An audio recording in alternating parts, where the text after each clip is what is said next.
Tara, samahan nyo kami para sa long ride na to from Manila to Bicol. At sa part na to, sinadya ko talagang di tanggalin ng audio dahil dito kami nagsisisigaw sa sobrang excitement. At ito nga pala ang pinakaruta namin. 477 km ang kailangan namin pedalin para makauwi ulit sa probinsya namin. At nag-ride out pala kami alas 4 ng hapon. At dahil walang video, picture na lang. Nasa floodway na kami.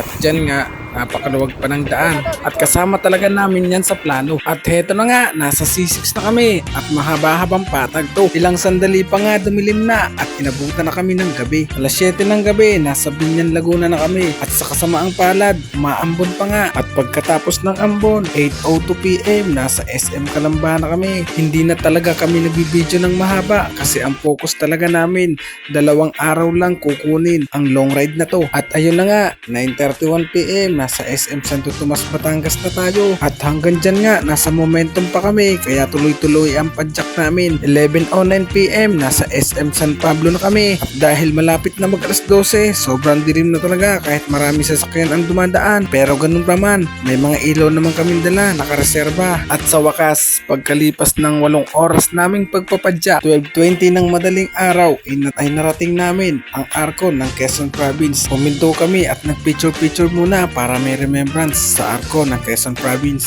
At pagkatapos namin magpicture, eto na naman, tuloy-tuloy na naman ang pagpapadyak dahil malayo pa ang pupuntahan namin para na rin maghanda sa mahabang lusong. At 3:24 AM, madaling araw, nandito na tayo sa malaking Red Horse at papunta na tayo ng Lucena. At sa kasamaang palad, Tayabas Macdo Highway, huminto kami para i-check ang gulong ni Nuno dahil may narinig daw siyang tunog habang lumulusong kami. Inugali naman namin na bago kami mag-ride out ay pina-check up muna ang bike namin. Nagkaroon na daw ng tama yung bearing sa hub sa harap ng bike niya, pero sabi niya kaya pa naman daw kaya tinuloy namin.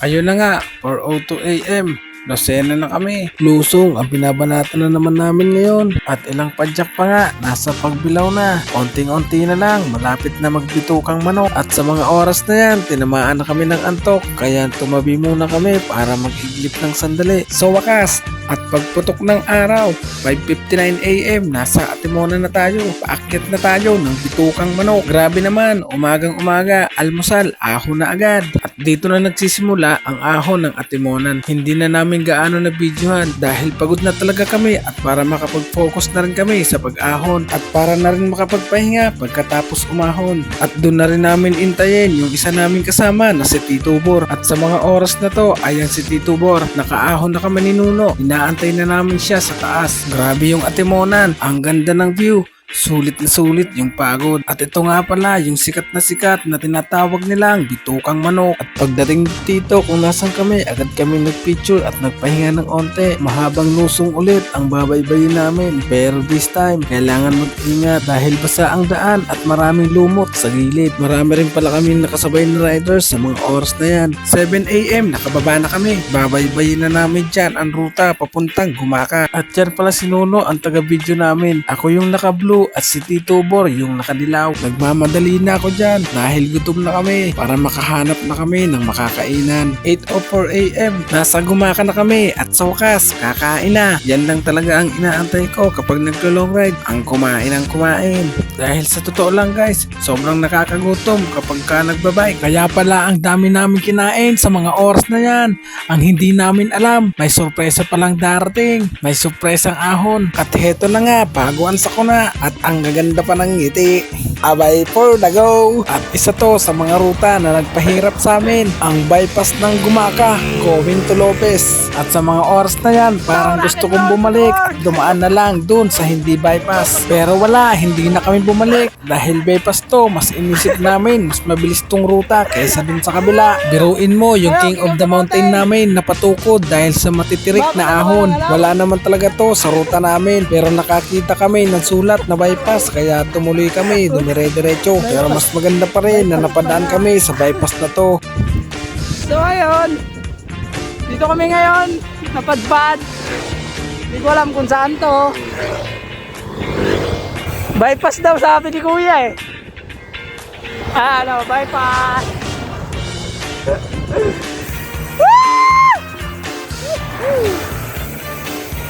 Terek na terek ang araw. Nakasagalaan ng mga gwapo. Let's go! Bypass pa! Nasa van. Nakasakay lang, nakaupo. Pero okay lang. Mas mabuti na rin napadaan kami sa bypass na to. Nalaman namin kung gaano kami tatagal sa ahon. At pagkatapos namin tagusin ang Gumaka bypass, naghotel muna kami para matulog. Day 2 guys. Continue. Guys, day 2. Nakatulog na kami. 3 hours. Guys, may ahon na naman. Walang katapusan. Kaya, King of the Mountain. Press na ulit, press na. Pwede na pambaragan. At ayun na nga, alas 9 ng gabi narating namin ang gateway ng Bicolandia. Dahil wala na naman kaming video, picture na lang ulit. 9:48 PM, tagkawayan na kami. Sobrang dilim ng daan, kaya nagsama-sama na kami at nagdahan-dahan. Di na kami naghihiwa-hiwalay kapag gabi na dahil mahirap na kapag kami nasiraan na isa, kawawa naman kung may iwan. At pagkatapos ng madilim na lusong, 11:56 PM, nasa McDonald's na kami. Tagkawayan pa rin yan. At ang dulo ng Quezon Province, 5 AM, nasa Ragay na kami. Hindi na kami gaano nakapag-video kasi lobat na. 7 AM, nasa Sipukot na. Ayan ang rebulto ng mga babae, ang malaking toyo. Oy, tara na, halika na, huwag ka na magtampo, malayo pa tayo, Albay pa tayo, Sipukot pa lang to. Bahala ka dyan, alis na kami. At sa mga oras na yan, breakaway na si Nuno. Dahan-dahan lang ang pantsak namin, nasa dulo kami. 8:36 AM na guys, libmana na kami. Nakadikit na ako kay Nuno, kaya si Tito naman ang naghahabol sa amin. Dahan-dahan na lang pedal namin dyan dahil inaantay na namin si Tito. Pagod na kami sa mga oras na yan pero ini-enjoy lang namin. At dahil nga nasa probinsya na kami, kahit magnanay na, hindi pa mainit sa balat ang sinag ng araw. At alam mo yun, yung amoy ng probinsya, yung amoy ng hangin, sobrang fresh, sobrang natural. At yung sinag ng araw, kahit medyo tanghali na, hindi pa mahapdi sa balat. Ang sarap balik-balikan, lalo na kapag bakasyon na. At gaya ng buko na to, may nakita kami nagtitinda sa tabi ng kalsada, kaya di na namin pinalagpas. Bumili kami ng 3 piraso at yan na yung ginawa naming almusal. Laban na yan, palag-palag na. At ayan naman si Tito Bor, ang tinagurian naming King of the Mountain. Masarap talaga ang buko kapag fresh pa, di gaya sa Maynila na bilad na. Tapos ang mahal pa. Diyan bili namin 10 piso ata isa. Kaso uwi ka pang probinsya. At pagkatapos namin kumain ng buko, pahinga ng onte, tapos ride na ulit. Ayun na nga, 10:42 AM na guys. Hindi ko alam kung saan na to. Sobrang haba ng patag na yan. Kaya 12:25 PM malapit na kami sa Naga. Nag-tube bus na kami dahil sobrang init. At ayun na nga, saktong 1:00 ng hapon, nasa Naga City na kami. Kaya nagdahan-dahan na kami dyan at naghahanap na kami na mapagpapahingahan. Di muna kami tumuloy dahil nagpahinga kami ng 2 oras. Pagod na kasi kami talaga at wala pang tulog. At pagkatapos namin magpahinga, 3:55 PM, nasa Pili na kami. Malapit na yan pero sobrang haba ng patag na yan. Wala nang ahon kaming babaybayin. Kaya relax na lang talaga yung binti namin dyan. 4:28 PM, nasa Pili pa rin kami. Tumabi muna kami para magpahinga at para na rin maghalo-halo. May nagchat kasi sa amin na yung mga nakamotor daw na pauwi din ng Bicol ay nasa Naga na rin. At sinabing antayin daw namin sila. Kaya ayan, naghalo-halo muna kami. At tamang chill lang, antay-antay, ang sarap malamigan. At tamang relax-relax lang. Sarap ng halo-halo. 5:52 PM, nasa Nabuan na kami. Pero wala pa rin sila. Kaya tumuloy ulit kami sa pagpadyak dahil sa Pulanggi na lang daw namin sila ulit antayin. Malapit na magdilim, wala na rin kaming mga ilaw. Kaya kailangan namin sila hintayin para may umalalay sa amin kapag madilim na. Sobrang lapit na kasi talaga to sa amin kaya tinuloy-tuloy na talaga namin. Di na rin kasi kami nakapag-charge kasi tinuloy-tuloy na namin. 7:35 PM, nasa Pulanggi na kami. At dyan, tuloy-tuloy na nga ang pag-antay namin sa mga kasama namin. At dito, ina-escortan na kami ng nakamotor dahil wala na kaming mga ilaw. Binabaybay namin ng daan mula Pulanggi patungong Tuburan. Sobrang lapit na nito guys. 8:31 PM, nasa Jollibee Tuburan na kami. Kahit malapit na, kumain muna kami para kahit paano, pagdating, busog. At dahil wala na namang video, picture na lang ulit. Pagkatapos kumain, ride out na. Medyo natagalan kami doon.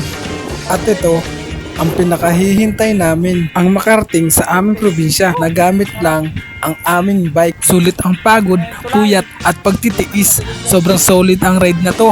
Long ride talaga. At sa wakas, 9:40 ng gabi, nakarating na kami sa probinsya namin. Dito kami pinanganak, dito kami lumaki, at dito kami nagkaisip. At ito ang aming probinsya, ang Buwang, Tabaco City, Albay. Proud to Uragon. Salamat sa panonood. See you on the next one.